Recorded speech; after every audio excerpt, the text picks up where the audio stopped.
আসসালামু আলাইকুম। Hello viewers, আমি আজকে যাচ্ছি রাজশাহী বাঘাতে। তো চার্জারে যাচ্ছি, চারিদিকে প্রচণ্ড গরম আর রাস্তার দুই পাশে প্রচুর কলার গাছ। রাস্তাটা মাশাআল্লাহ অনেক সুন্দর। রাস্তাঘাট অনেক সুন্দর হচ্ছে, বাট দেশের উন্নয়ন কই? বাংলাদেশের মানুষ এখনও বেকার আছে।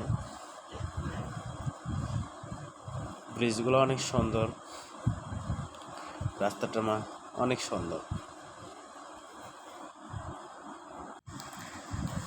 রাস্তার দুই পাশে অসংখ্য কলা গাছ আর বিভিন্ন ধরনের গাছ রয়েছে, যেগুলো আমাদের অক্সিজেন দেয়। প্রাকৃতিক পরিবেশ হিসেবে অনেক সুন্দর এবং অনেক ভালো। আমরা বেশি বেশি গাছ লাগাবো।